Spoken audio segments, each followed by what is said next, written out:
पश्चिम बंगाल के पश्चिम मिदनापुर जिले में एक गहरी रात थी, जब सन्नाटा चारों ओर फैला हुआ था। बसंतला रेलवे स्टेशन के पास के जंगलों में हलचल थी, लेकिन ये हलचल किसी इंसानी गतिविधि की नहीं, बल्कि प्रकृति के उन मूक प्राणियों की थी जो अपनी सदियों पुरानी राह पर लौट रहे थे।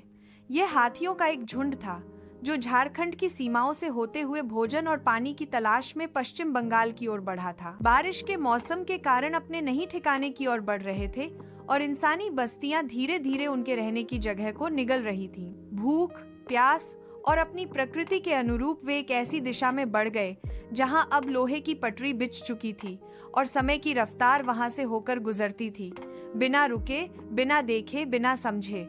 उसी दिन शाम को वन विभाग के कुछ कर्मचारियों को जानकारी मिली कि हाथियों का एक झुंड जंगल के बाहर की ओर निकल गया है और संभवतः रेलवे लाइन पार करेगा।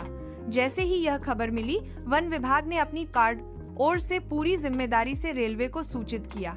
यह सूचना 3 घंटे पहले दे दी गई थी। यह कहा गया था कि हाथियों का झुंड जंगल की सीमा पार कर सकता है और जिस पटरी से जनशताब्दी एक्सप्रेस गुजरने वाली है, वहां वे ट्रैक को पार कर सकते हैं। सबूत के साथ यह चेतावनी रेलवे को दी गई थी कि कृपया ट्रेन की गति कम की जाए, ट्रेन ड्राइवर को सतर्क किया जाए ताकि किसी भी प्रकार की दुर्घटना से बचा जा सके। रात के लगभग 10 बजे जनशताब्दी एक्सप्रेस पूरी गति से दौड़ रही थी। इंजन की सीटी की आवाज दूर जंगल तक गूंज रही थी। पटरी पर 3 हाथी, एक बूढ़ा, एक जवान और एक किशोर हाथी धीरे धीरे ट्रैक पार कर रहे थे। वे थमे नहीं, वे भागे नहीं, क्योंकि उन्हें समझ नहीं था कि यह रास्ता अब उनकी नहीं रही। उनमें से किसी ने शायद पीछे मुड़कर देखा भी होगा या अपने साथी को खींचने की कोशिश की होगी, लेकिन वह पल बहुत छोटा था और ट्रेन की रफ्तार बहुत तेज।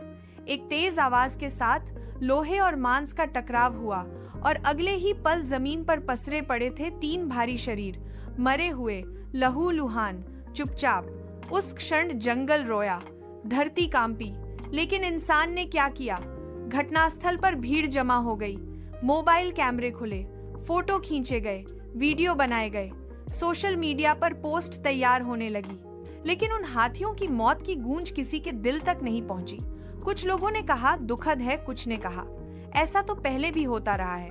लेकिन उस झुंड के बाकी हाथी जो थोड़ी दूरी पर जंगल के किनारे ठिठक गए थे, वे चुपचाप खड़े रहे। वे नहीं भागे, वे चिल्लाए नहीं।